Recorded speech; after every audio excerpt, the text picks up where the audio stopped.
All right, I am back in the shop trying to get the 240 in a more drivable situation. I had to fix a bunch of things that we learned on the first drive, and hopefully it's now good for the second drive, and I can actually like drive it around, not just like kind of slowly hope that it doesn't blow up or catch on fire.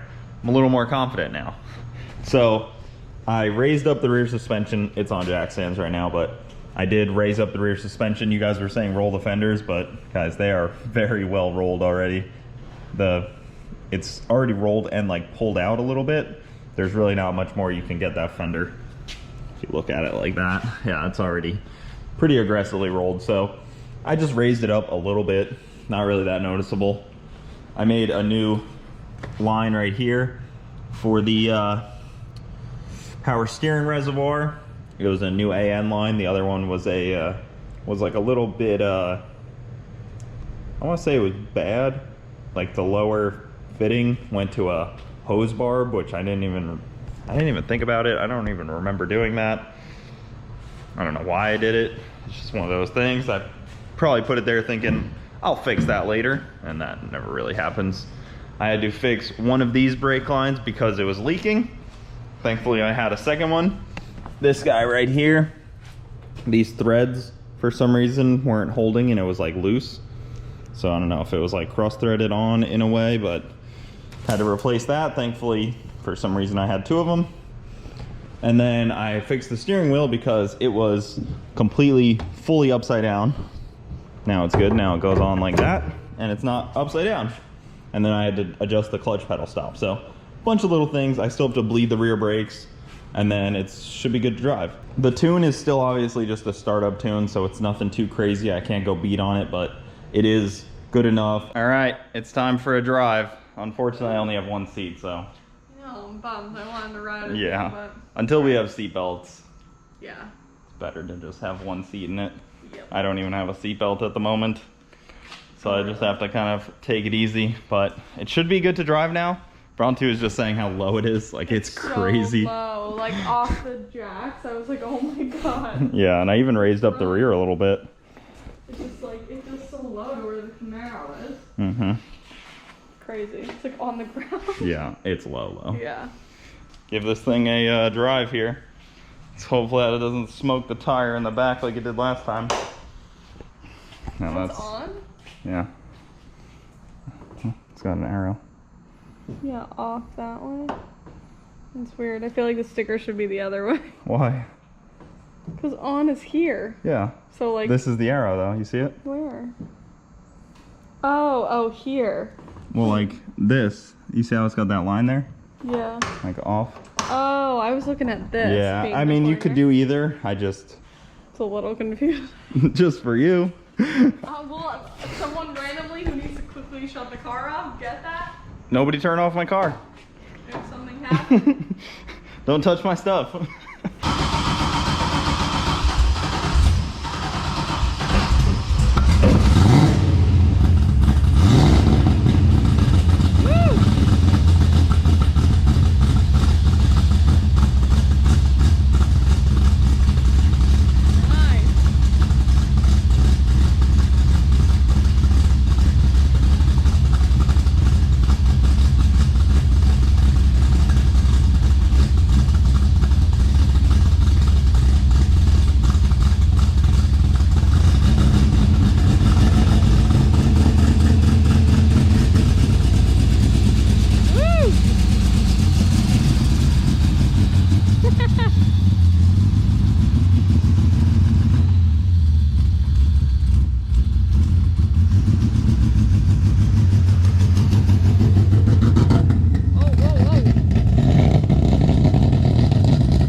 probably should get this thing tuned before I drive it, but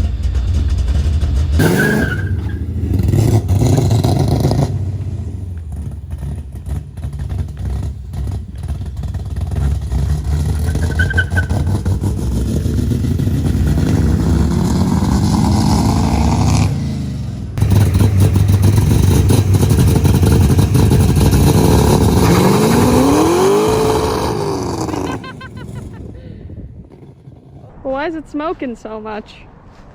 it's probably just either super rich or maybe the motor's just blown up. No, it's probably just really rich. Yeah.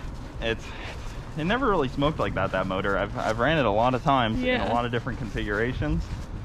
It's probably just a Tuning thing? yeah, I'm gonna go ahead and guess it's a tuning thing. The O2 sensor wasn't really reading anything. I don't know if I just have the wrong one plugged in the tune, but it was definitely rich. It's definitely smoking a lot. Well, just doing a good old-fashioned spark plug read, and they are drenched in fuel. Just took out kind of randomly a couple of them, and they're definitely drenched in fuel. I don't think it was misfiring. All the cylinders are the same temp, so that should be good. Didn't see any misfire situations, but it's just super rich. It's just so rich that it sounds like a damn rotary. It's like rum, dup, dup, dup, dup, dup, dup, dup. It could be a mix of the exhaust, the single outlet, and just a mix of the cam exhaust and a couple other things, but it sounded like a rotary, and it is so rich that it is struggling to even run right. So I'm gonna see which O2 sensor I have in, plug in my laptop, and kind of pull the log.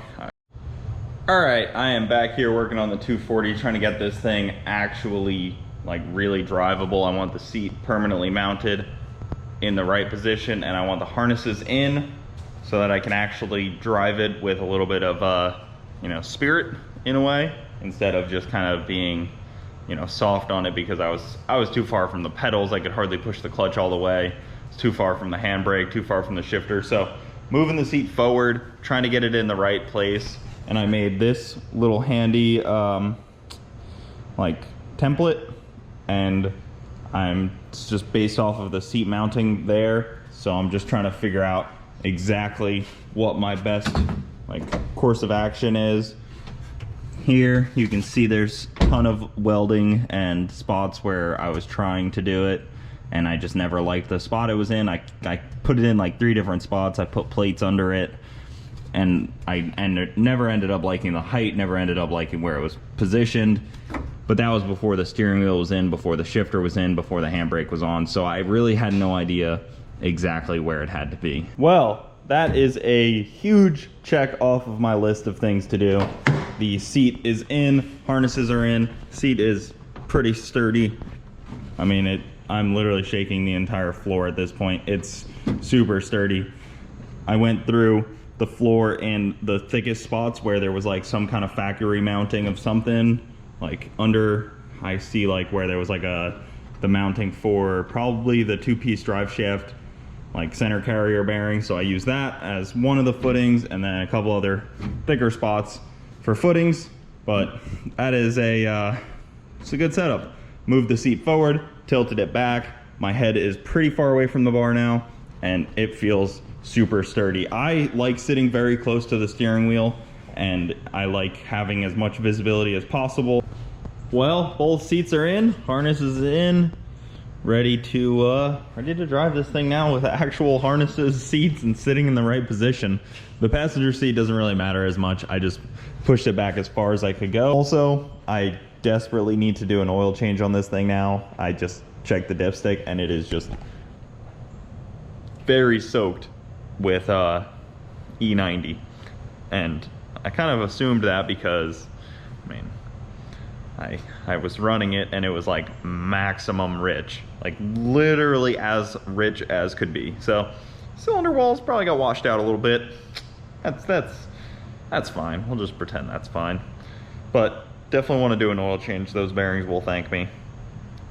Yeah, so that's gonna be happening before dyno. I also need to order a rear sway bar for the back of this thing. It does not have one. There's a lot of back and forth on if people run them or not in the rear. Yeah, the rear end leaks just a little bit. Very small drip. But I want to put a rear sway bar on the back because I was talking to some people. I was talking to Taylor Ray. He runs one on the Miata. Some people don't run them. Some people do. I hear a lot of mixed opinions about them, but I think the car will drive better with a rear sway bar from what I've heard from people. They say it just rides smoother.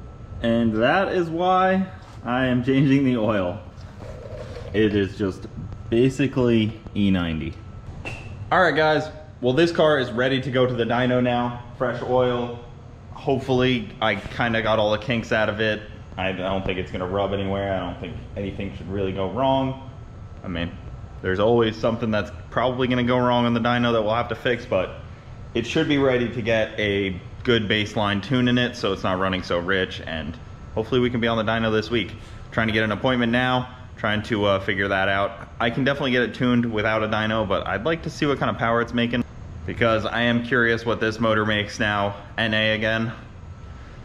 The Camaro is ready to go racing. It's just summertime racing in Florida kind of sucks. It's just so hot, and if you race during the day, it's just impossible for the track temp to be anything reasonable, and if you race at night, it's still humid as can be. So it's kind of just, you know, I'll go racing when there's some good racing to have. I need to go testing, but like I said, summertime testing and summertime racing down here in Florida is not fun. All you other Florida racers can attest to that Florida summers are for boats and side-by-sides, and winter is for racing. So I'll get it back out probably next week or something. I'm gonna just try to focus on this car this week.